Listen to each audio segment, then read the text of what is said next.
Alkate gai batek ere ez du gehiengo osoa lortu, eta ondorioz adin mailak Asier Iragorri Basaguren izendatzen du alkate.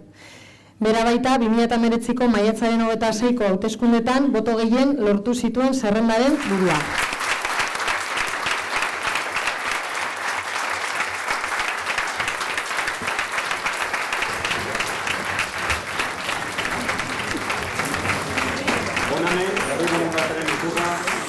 Zuretzako eta basaurita guztientzako honena ekarri dira. Zorionak.